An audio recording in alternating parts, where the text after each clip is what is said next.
So this is Blowing Hot and Cold. It's the world's first live weather video chat, and we want to hear your views.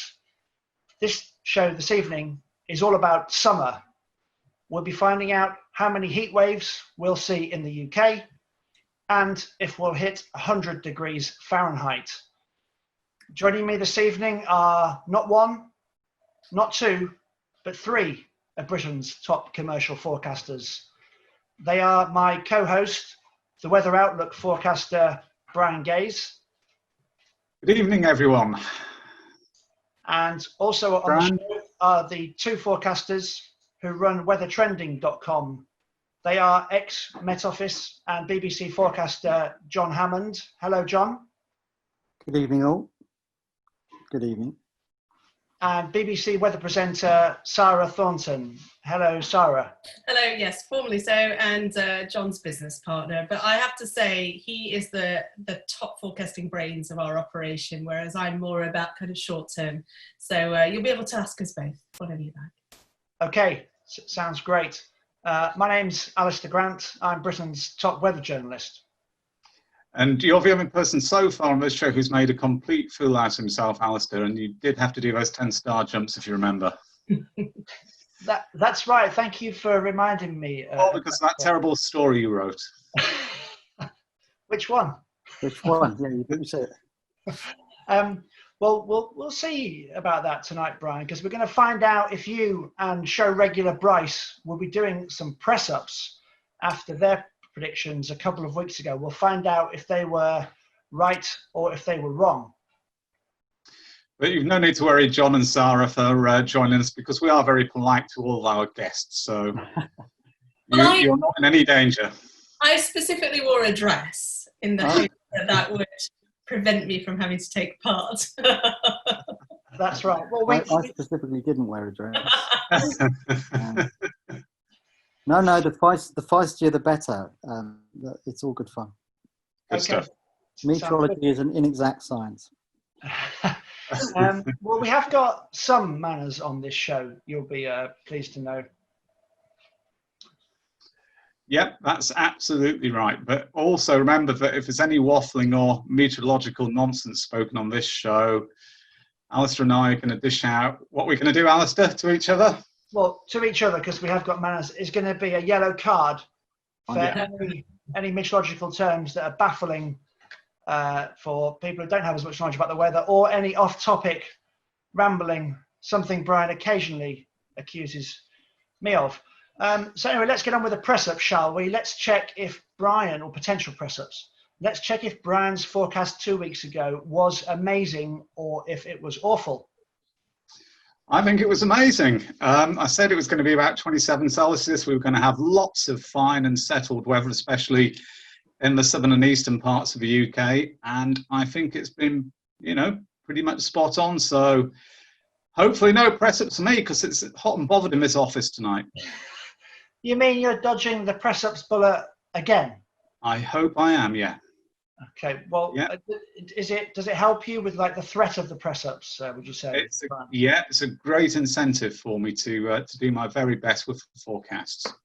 All right, maybe the good tip. Maybe the Met Office could try that to see if in their office to see if it improves the accuracy, or maybe the BBC, Sarah. Listen, I'll tell you what, no one is above ridicule at any point, particularly cloud amounts the last couple of days. I don't think that they've gone particularly well. Brian's not mentioning cloud amounts, I don't think. I always stay clear of cloud amounts. Yeah. It has gone very, very cloudy and muggy here today. Yeah, well, we don't, just limit the potential penalties here to our presenters, but occasionally participants who join us might have the threat as well. Now, Bryce, let's think about this. You very sportingly became the first show guest to take the press-up challenge, didn't you, 2 weeks ago? Yeah, I think we said only do press-ups if it didn't get above 28 degrees Celsius. That's right. We agreed that you would have to do press-ups if we did not get to 28C. So do you have to do the press ups or not I then? don't believe so. I think you've done very well, and I think you avoided them.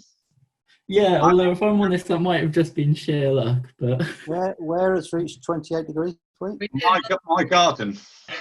yes. I've got a 28.2 off my Davis VP2, so I reckon that's also been recorded somewhere in the UK, I think, officially. Yes, it has officially. Last Thursday, I want to say. I'll check that. But Yeah, not this May week. the 20th. Yeah. Not this week though. Yeah, I beg your pardon, John? Not this week. No, but since our last show 2 weeks ago. Oh, sorry. Yeah. Apologies. Come on, you don't be coming on here, giving us a reputation of being bullies. You're trying to get Bryce into trouble now. Well, sorry. Bryce, I'm with you. Sorry, Bryce. I thought we were talking about this week. Apologies. That's fine. Oh no, but luckily we're not. Yeah, so we've had we should really, I guess, discuss some weather on this show rather than just the threat of doing some gym exercises. So Britain's actually gone from having the wettest February on record to parts of the country being drier than parts of the Sahara Desert over the past 2 months. So see what you think about this graphic I've got to share. This is an Environment Agency rainfall map for 5 of the past 6 weeks. We don't have the last week on, which would go down here, but that could basically be a big red across the whole country, which is for under 5 millimeters of rain, so virtually no rain. You can see very little rain for most the previous week and the one before that. We did have some downpours over here end of April, but before that and for 3 weeks, it was actually mainly red for most of the country. What do you make of that turnaround, John and Sarah? Well, I mean, I think we're looking at a record breaker, aren't we, or nigh on a record breaker, certainly for the east and the southeast of the UK. It's going to end up being one of, if not the driest May on record, isn't it? And when you take into account some of the dry parts of April as well, it's not great news. I mean, a lot of people started to talk hosepipe bans, I know, just anecdotally, I've got an allotment and it's, people are starting to ask those questions. But of course, we had such a wet winter, a wet February, so it's like, we've got plenty of ground reserves, I think, although I did note one paper today mentioning hosepipe bans. So perhaps you know a bit more about that, Alistair. The Daily Star was mentioning a hosepipe ban today in a story that I wrote, and the Mirror and Express did their own separate stories about risks of water restrictions. What do you think about it, John, that switch we've had from the wet to the super dry? Well, it depends what level of complexity meteorologically you want to go into. I mean, you could say things tend to even themselves out, and given how wet it was way back when, it was almost by the law of averages that we were going to get a very dry spell. You touched on water shortages and hosepipe bans. It's a complex picture. It depends where your water comes from, whether it's a groundwater or whether it's a reservoir source of water. I've just come from a TV studio in Kent where they ran a story about the demand. That they've got plenty of water in the reservoirs, but they're just worried about the incredible demand of water at the moment because, of course, a lot of people are not at work. They're at home, they're in the garden. They're probably using more water than they would in any other warm and sunny spell. So they're quite concerned about supply meeting demand. In terms of to beat the driest May on record is quite a feat because those records, certainly across the southeast of England, go way back into the 1800s. So it is going to be an astonishing spell, and no doubt we'll talk about June and beyond. And although there may be a little bit of a blip in the next week to 10 days, it's of some concern the broader scale setup as we go into the early part of the summer. So as I said to the news presenter about an hour and a half ago, this is going to become a story. Okay, Brian, have you had much over on your patch in your garden, which seems to be the hottest place in the UK? Presumably it's the driest as well, is it? It's probably not the driest. It's probably one of the drier places. But in the last couple of months, we've had about 32, 35 millimeters of rain here.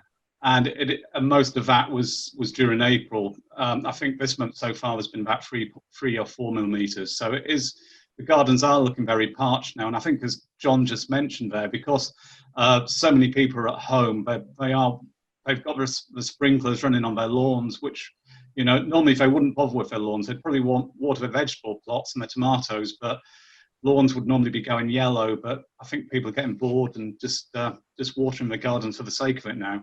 Yeah, it's true. I mean, Scotland, which obviously has temperatures much lower than southern England, has had a 20% increase in water use. This was going back 3 or 4 weeks, so before it even got really into the 20s up there. So that gives you an indication of what could happen further south when it's warmer and we've got the hot weather and the sprinklers having an impact as well. Now, John mentioned about summer there, so that is the meat in tonight's sandwich. So we're going to ask Brian a question. So now, Brian, a heat wave is roughly defined as a spell when peak temperatures get to at least 5 degrees Celsius above average. So in layman's terms, the south of the UK's average summer maximum temperature is about 23 degrees. 5 degrees above that is 28 degrees. So Brian, my question for you, bearing in mind you've carried over your promise of the 10 press-ups if your forecast is wrong, is how many heat waves, each of them reaching 28 degrees, will there be in Britain this summer? So it's obviously a very difficult question, and we've not really addressed the longevity of those particular heat wave periods. So if we're not going to address, we're going to keep this fairly loose.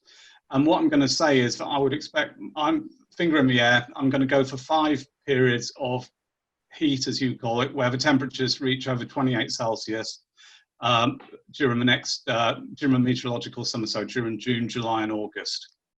Okay.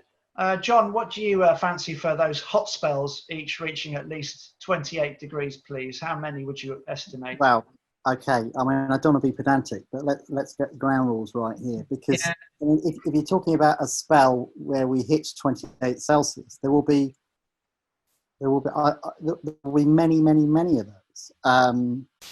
The definition of a heat wave, supposedly, as hijacked by the World Meteorological Organization, is 5 consecutive days of 5 degrees above average.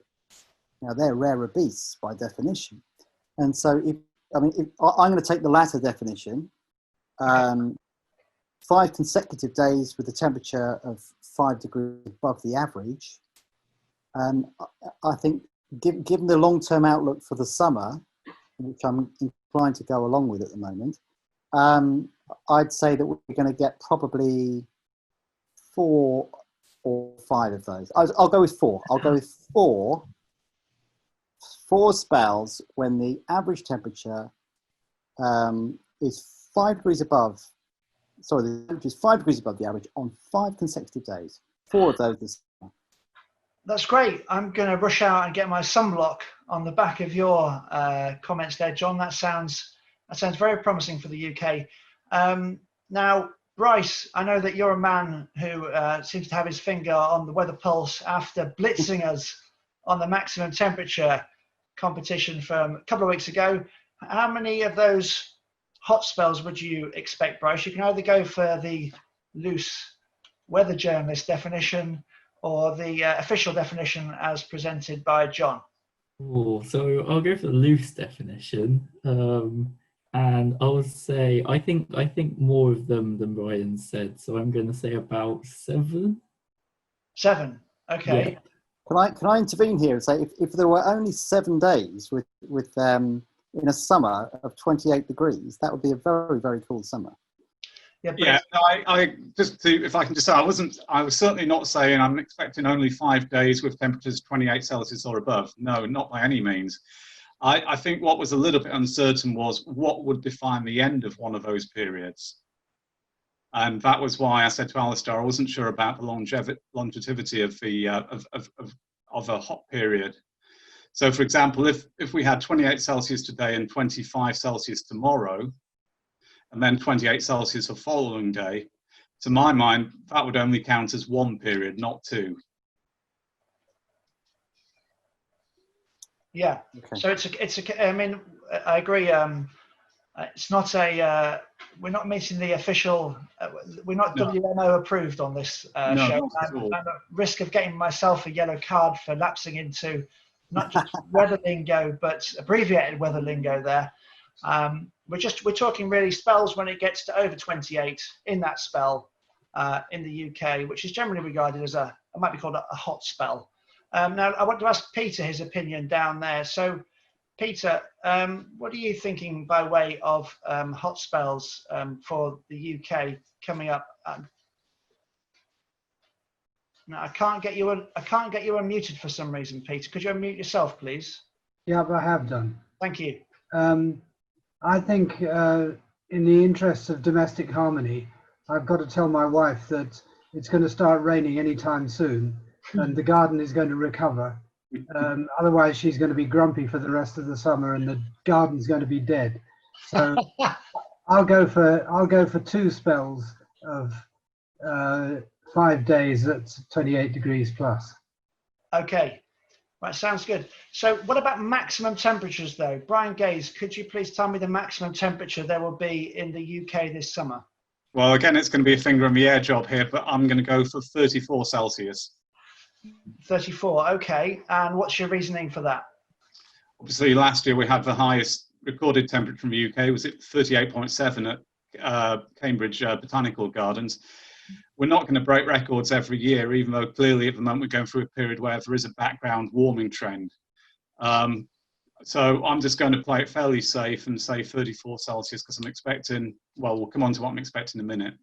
Okay, and Sarah and John, what would you say, please, for a maximum in the UK this summer? Yeah, I've got a couple of things just to pick up on because I wasn't quite clear how, just in terms of those heat waves, how many places we wanted to go for in the UK, which is one place, you know, or if we wanted to kind of a more overwhelming, you know, majority of us all enjoying that hot weather. And the other thing is, hate to be pedantic, but you did just say, oh, based on that, I'll run out and get my sunscreen. And I have to make this point, I always do, it's really one of my absolute bugbears. UV and temperature are not linked. So obviously it could be 25, it's the same as if it's 35 in terms of UV levels of the cloud cover or lack thereof is the same. Having said that, I think Brian's a little bit on the cool side there. You know, you look back at the top 10 warmest days we've had on record in the UK. Well, most of them are up above 35 degrees, in fact, all of them. So I'm going to say 36 is what I'm going for.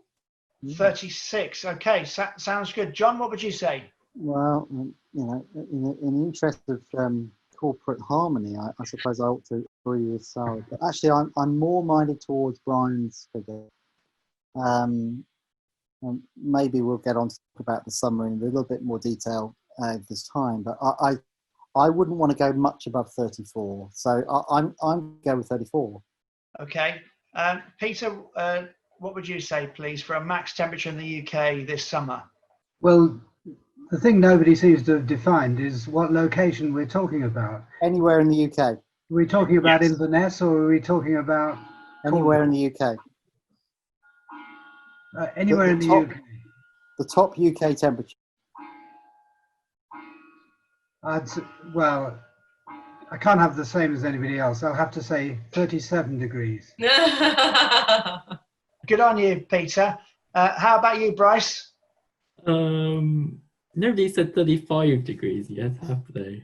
No, that's just You're in the middle. Yes, in the middle.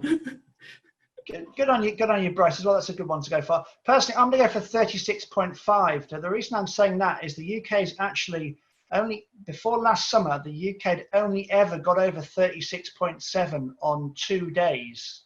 So one was in 1990, one was, of course, in 2003. So I'm sticking with 36.5 now. My family, a bit like Peter's family, are having water issues. I think my family's water bill has basically doubled due to the amount my wife is watering our garden plants. So, Brian, when will we actually get any rain? Well, I think maybe we can save you a few quid or however it's paid for in your household. Certainly for next week's looking dry. That's that's fairly well defined. But I think as we go through so the next 7 days is looking dry. As we go through the second half of next week, then I think the risk of rain or at least showers begins to increase. And that may then continue for another week or 10 days, perhaps. Okay, what do you think, Sarah, please? Well, I've been looking at the different models, actually. I mean, GFS has something of a breakdown latter part of next week, as Brian says, but not all the models do. And every time we've seen that, it kind of disappears, doesn't it? So I think it's a bit elusive. I don't know. I think it's too far in the future for anything significant to be really, really sure of it. That's my feeling. Alistair, isn't that a yellow card? We don't know what GFS is. You know, good point. Peter, I'm sorry, I was the first to do it. Peter, your old stickler, it would be a yellow card if I wasn't to be, this is sort of unofficial, unwritten rule, guests don't get them, so I'm afraid that... So the various computer forecast models, I mean, the GFS is one of them, and it's just one that I happen to be looking at. You're quite right to pick me up on that, though. We try not to do that weather trending, although John will often say, my favourite model in the world, or the best performing model in the world, and that model is John Hammond. Do you want to tell him? Well, on average, it's the ECMWF, but I mean... Could you talk a bit louder, please, John? It's just a little bit quiet at times, please. Oh, sorry.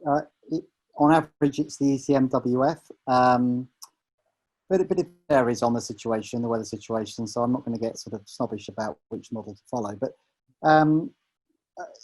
I think there is a firming up signal for a breakdown of some description through the mid to latter part of next week. So I think the models are now, whichever model you look at, and they are now converging on a distinct breakdown in the weather. What do I mean by that? I think there will be a plunge from the north, actually, and which means showers.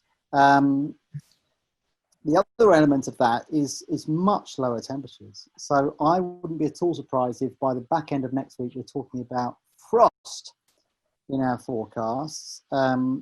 Not the frost which we saw a week or two back, but certainly for some areas, some rural parts, particularly of northern and central Britain, I think we could see temperatures close to freezing overnight. Oh, hello. My son... you, John. What have you got to tell me? And some showers. Now, yes, as Brian hinted at, how long that lasts is another matter. And I think the broader picture, as we go through the first half of summer, is one where high pressure will tend to dominate. So, although we are going to see, I think, some welcome rain in the next week to 10 days, if not a little bit beyond, it may just be a blip. And the bigger picture is suggestive of a lot of dry weather through the first half of summer.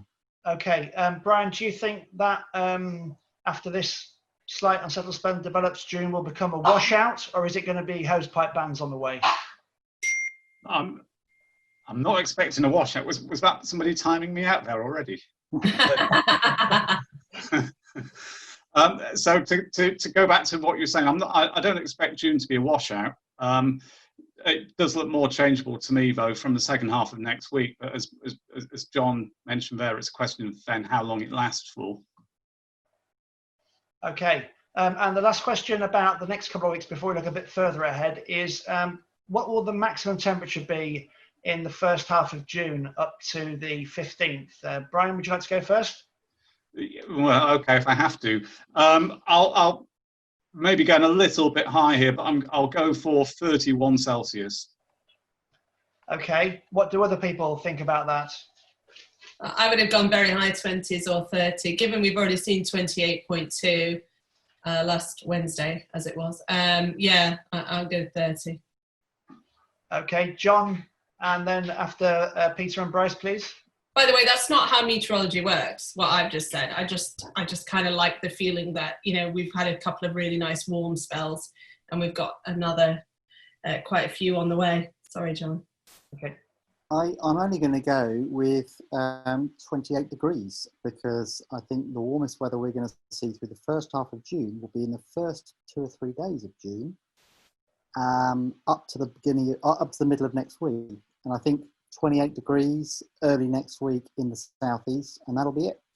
Okay, then we've got this to borrow a loose weather phrase, polar plunge that you've been letting me in on there, following, haven't we, John, later next week with the frost in the north. Your phrase, not mine.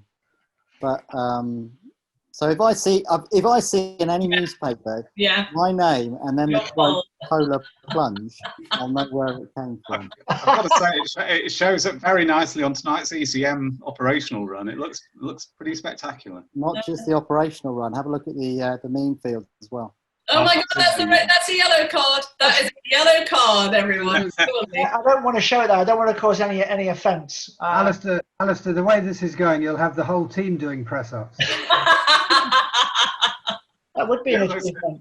Getting one forecast. It looks good on the mean field as well. I've just taken a look at that as we're talking, which John just mentioned. And I agree with that the warmest weather is likely to be in the first few days of June. Oh. Who's that for? Is that for John? Brian. Well, the reason I went 31 was because I'm really taking a punt that the warmth is going to come back by mid-month, just a few days before the cut-off. I think you might be right. There's an outside chance you're right, Brian. I follow your logic, but I'm going to go with those first 2 or 3 days of June. Okay, let's just get Peter and Bryce quickly on the max temp, please, in the first half of June. I'd go along with the 28 degrees, John says. Okay, thanks, Peter. And Bryce, what's your view? I think probably 30.2 or 30.3-ish. Okay. Which one? Oh, 30.2 then. I think that'll be in the first few days of June too. Bryce, please don't embarrass us by getting it right again, because you'll end up presenting the show and Brian and I'll be out of a job. I'll try not to, don't worry. Okay, now looking a bit further afield, millions of people across the UK are looking forward to the date in the diary's got a red circle around it for lots of people. It's July the 4th, the date that hotels, B&Bs and campsites are hoping to reopen at least partially as the lockdowns gradually eased. Now, I've actually been debating what size tent to buy to go camping with my son. Brian, what do you recommend? This isn't a shopping channel, so Alistair, sorry, yellow card. You decide what size tent you're going to buy. I have to do. You won't help me out on this. No, I'm not here to help you out with those sorts of questions. Right. Okay. So no shopping. Okay, fine. So there's steering clear of the shopping. I want to share another map with you guys here. I'll just pull it up on my screen. Now, this is the Met Office forecast models run for average temperatures during the months, across the months of June, July and August. And I just want to just spell it out here, particularly if anyone is watching this, for example, on YouTube.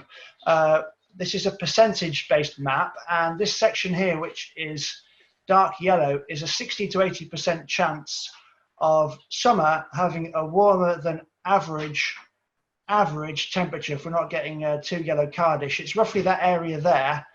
What do you think of that, Brian? And what about that bit further south? That bit further south where the oranges are suggests an even higher likelihood of above average temperatures. So it's certainly something to keep an eye on, because if we do get winds coming from a southerly or southeasterly direction or whatever, we could see some very, very, very warm upper level air pushing towards the UK. But what I would say in general terms is it suggests a high likelihood of warmer than average summer in the UK and much of Europe, Scandinavia accepted. Okay, but I mean, what's this map actually called, Brian? This is producing the Met Office GLOSY model, which is their seasonal model. Sorry, you've just said GLOSY. It sounds like a GLOSY bioluminescent. Just a name. Oh, that's harsh again, isn't it? Yeah, I know you've got Costa Rica. It all grows nice and blue, and that's a glowing sea. A glowing sea. Well, well, I don't make up these silly names which they give to computer models. So don't shoot the messenger. I'm just. I thought you did a nice job at explaining what it was. So I don't know if that deserved a yellow card, Brian. I thought that was, a little bit tough, but thank you. I don't like to go too easy on him. You have to keep him on his toes, you see. So, Sarah, what do you think about that map with it showing such a significantly higher chance? The thing I would flag up from that is, yes, I mean, I can't go against what the computer models go for. It all seems to make sense. But the one thing I would flag up is that's then not just day temperatures, also talking about nights. And actually, that's when people really struggle sometimes. You can get through a warm day or a hot day as long as you can retreat at night. And I think where people really have a tough time of it is when they can't cool down and they can't sleep properly, particularly those who are elderly or have underlying health conditions. That's when you start to get into public health territory. So that's never a good thing to see, that you're going to have a lot of warmth. And that's when you're really talking about prolonged heat waves. You, Alistair, I think, have used the term mini heat wave before. I have to do better that when I read it, because I'm not quite sure what you mean. But I think generally the difference then, and we've sort of touched on this, is you talk about mini heat wave, you're really sort of thinking a couple of days of real warmth. Talk about a heat wave, you're talking about you never really cooling down over a long period of time. And that's when it really affects people's lives. Yes, it's that heat stress, isn't it, caused on people's bodies, unable to recover at nighttime. And no, it's certainly previous years show the data spikes from the ONS and death statistics sadly show that when we do get those very hot temperatures, this is a significant increase.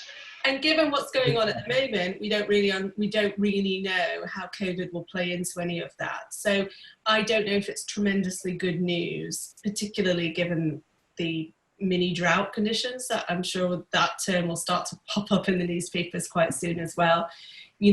The weather is great for helping people to get out and about and all of that and do their exercise and not feel so glum. But at the same time, I worry about a very warm summer this summer. Yes. John, what's your view on that map showing the higher chance of warmer than average conditions? Well, I don't think that's a particularly strong signal. Given that, most long range, particularly Met Office long range forecast maps are blood red normally and often are biased too warm. I think that summer map is not particularly strong a signal. And I've looked at other output as well, and although most of them suggest a warmer than average summer, the atmosphere is warmer than it used to. It's very difficult to get a cool summer or a cool winter or a cool anything. The default is now that it will be quite warm. But in terms of the public's perception, if we had an average, let's say we had an average summer, average compared with the long term, in people's perceptions, that would be a cool summer. So that map actually doesn't suggest to me that there's a very strong signal for a very warm summer. I'm keener on a dryish summer, but I'm not overly keen on a very, very warm stroke hot summer compared with, let's say, the last couple which we've seen, as discussed, record-breaking highs. I'm keener on a dryish summer, but not necessarily a record-breaking hot summer. Okay. If I can just jump in there and add one or two of my thoughts. So it's become unusual to have months where temperatures are below average in the UK. I mean, we do get, I think March was close to average, yep. but more often than not, we end up with warmer than average months. So that is always a consideration. Rainfall is much more difficult to forecast, especially when looking longer term. Now, another thing is seasonal models for the UK, in my view, are still pretty poor. They have low skill level.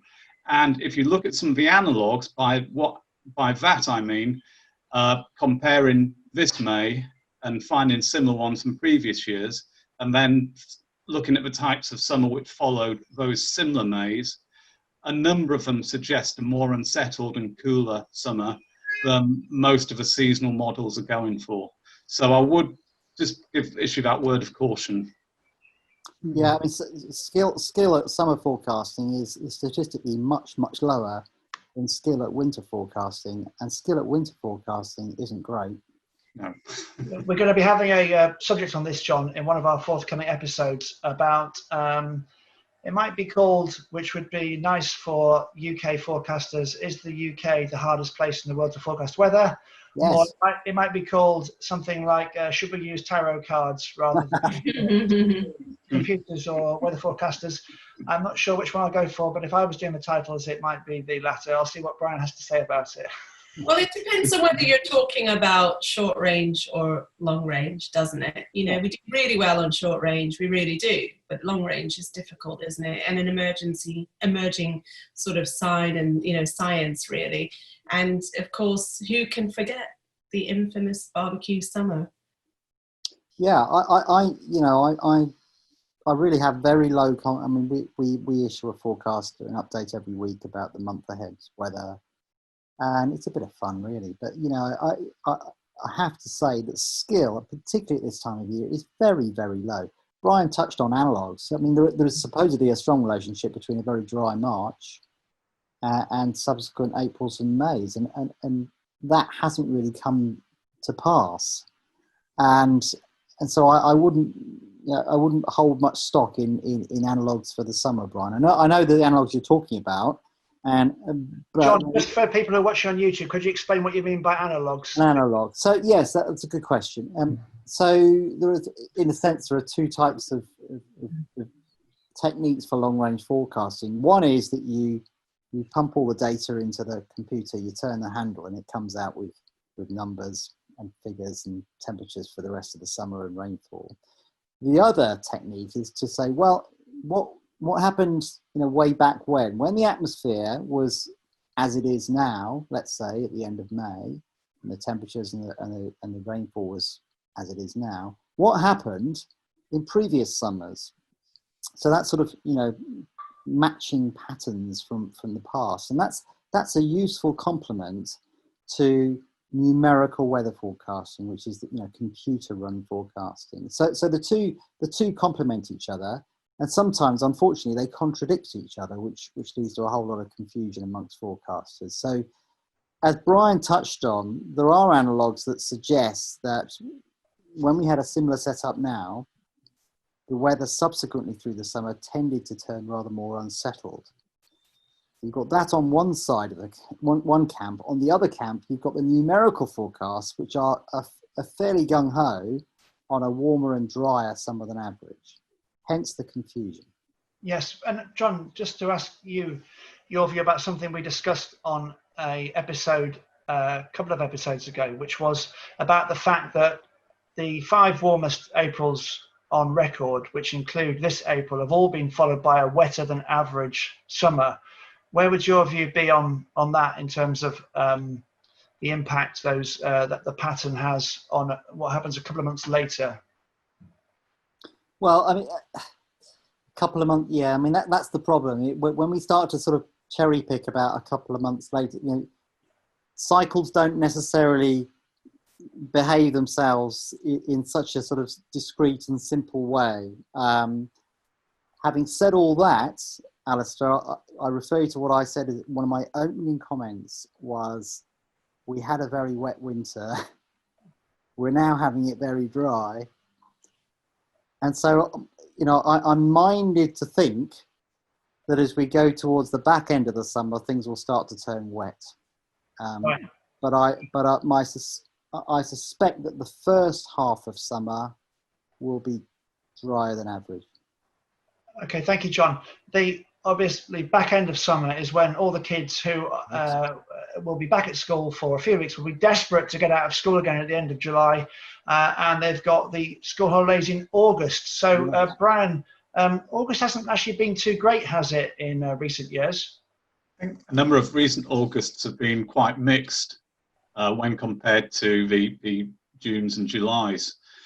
And I think this is where I'm probably going to diverge a little away from what John has gone for here. And again, it's not a particularly scientific view I'm going to express, so I wouldn't want it to be given too much credibility. But it's partly a gut feel, partly looking at analogues, which I don't hold too much store in either. but I'm going to suggest that the best month this summer will be August. Okay. Sorry, I mean best is it's a poor word, isn't it? It's subjective. The most settled and warmest month this summer will be August. That's what I'm going for. Okay, so if John's start to summer comes off and your end to summer comes off, we're going to have an absolutely amazing summer. But if John's end to summer comes off and your start to summer comes off, if I've got that the right way around, we're going to have a terrible summer. Yeah. That's right. I see. Now, Bryce and Peter, I wanted to ask you guys for any questions you'd like to ask, please, about what we've been discussing, or for that matter, anything else. So, Peter, would you like to go first and ask something to any of the three experts and me who's doing the talky bits in between? Well, first of all, really a comment on what Sarah was saying about the relationship of the weather, sorry, the weather and the pandemic, because we were hearing predictions that perhaps when the weather got hotter, the virus would be depressed. Yeah. And people were really talking about, you know, a resurgence in October, November, when the weather starts getting colder. Now, I guess this isn't really a weather forecasting question, as a kind of virologist's question, which kind of none of us are. Maybe that's your next YouTube program, Alistair. Yeah, well, you also have to look at Brazil, don't you, to see how, and there are other countries as well. I mean, Latin America is really becoming very, very badly affected by COVID now. So the predictions, and there were some, you know, get to, you know, the early 30s, mid 30s degrees. Was that going to help things? Obviously, it's not. And that's a real shame. The only thing that it does do is it does encourage people to be out of their homes more. And of course, the way that the aerosols work, you're got a much less chance, because you're not in a confined space, of picking it up. So that's a good thing. Slightly related to that, I don't know whether you people know about this, but what's the relationship between vitamin D absorption and ultraviolet or sunshine? It's certainly not my field of expertise at all, but there was an article in New Scientist about it recently. I read it a couple of days ago, and it suggests that the link between vitamin D and COVID is probably quite weak. It's probably not as straightforward and clear-cut as some newspaper reports have suggested. But it finished off by saying, you know, do take your vitamin D supplements, just to be, because they do have some benefits for the immune system. Okay. Maybe I'm in danger of getting a yellow card for being off topic. You know, it's sort of related, isn't it? Shopping, I suppose. I should be in with you there, Peter, complaining that that was sort of off topic, but maybe okay. Okay. We'll keep you on side, Peter. We like giving Bryce yellow cards. He also received he was the first guest to receive a yellow card. Sarah has waved a couple in the direction of John this evening, and I'm wondering if she's got a red to follow. As we're almost out of time, that wouldn't be a bad time to kick him off, because he wouldn't miss too much, and we wouldn't have lost too much of his. He's always giving me yellow cards anyway. I do give him a yellow card most days, yeah. Now, Bryce, what do you make of what we've been chatting about there? What would you like to ask any of the forecasters who are on the show this evening? Yeah, so since we're talking about summer, I was wondering about what's the relationship between humidity and like how you feel, how your body perceives how hot it is. And I'm also just saying this as well because I saw on Twitter yesterday that there was a place called Middle Wallop, I think, southern central UK, got a humidity of 22% yesterday, which seems very low for a place, you know, in the UK, considering usually, you know, we've generally got maritime conditions. Yeah, that really is super dry, isn't it? I bet you it was really high today, the humidity. It certainly felt very, very close and muggy. And obviously it's the feels like temperature. Who would like to answer that question for Bryce? Well, I will just say that it's something that John and I row or debate strongly or have constructive discussions over, however you want to look at it. Because we feel it differently. And, you know, he often says we should talk about humidity, and I think people don't understand humidity, and also it affects everyone differently. So my parents live in Florida. I spend most summers there. I'm actually just able to tell you that the SpaceX launch has just been hampered by bad weather, so it's been cancelled until Saturday, because I've been waiting for that as well this evening. But yeah, you know, and the humidity, of course, is incredibly high there in the summer, and you have the every single day daily thunderstorms. I can cope with the humidity. John came over one summer, you know, just can't. So I think the answer, Bryce, is it depends who you are, but it's about your ability to sweat in the end, isn't it? Yes, so exactly, it is your ability to sweat, because it's the humidity is a measure of how saturated the air is, and if the air is dry, relatively dry, then you can get rid of heat from your body more effectively through sweating than if the air is very moist. If the air is very moist or near saturated, the sweat that you have on your body's got nowhere to go, and so effectively your body just overheats. A humidity of 20, did you say 22% at Middle Wallop? Yeah. Yeah, I mean that's not that unusual. Although, as you say, we have a maritime climate. You know, if you don't happen to have a wind off the sea, and in your conditions of high pressure, where you've got mass descent of air, and as air descends, it tends to not only warm but dry out. Then you tend to get, you know, quite dry air at the lower end of the atmosphere. So that's not that unusual. But of course, if you have dry air, then it doesn't feel as hot as if you've got very moist air. And yes, although temperatures actually weren't that high today across parts of southern England, we were typically around 23, 24, 25 degrees. It actually felt closer than it has done the last few days. Tomorrow actually won't feel as balmy, as close, because we've got some drier, cooler air coming in from the east. Okay, well, thank you for your answering that so clearly, John and Sarah. And we've actually, to continue the footballing analogies that we've had this evening, we've had yellow cards, we haven't quite had a red card, but we have had extra time because we're at 45 minutes, we're 15 minutes over time. But that's because we've been having so much fun, which is what happens when you talk about weather. You see, everyone, it's not boring. It is actually really great fun talking about the weather. Our next video chat is in 2 weeks' time. It's on Wednesday, the 10th of June, and it's at 8:30 p.m. So don't forget to suggest your questions and topics that you'd like us to discuss on Twitter, Facebook, or you can send them directly to me on theweatheroutlook.com. Thank you. So thank you very much to our two guests for joining us this evening, in addition to Brian. Thank you very much, John. Thank you. It's been a pleasure to be with you. Thank you, John. Thank you, Sarah.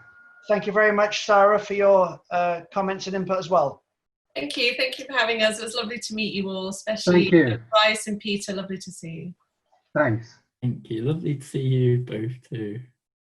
So we're back on June the 10th to see if Brian will be doing these press-ups finally or not. You can see a video of tonight's show on our Facebook, Twitter and YouTube page from tomorrow onwards.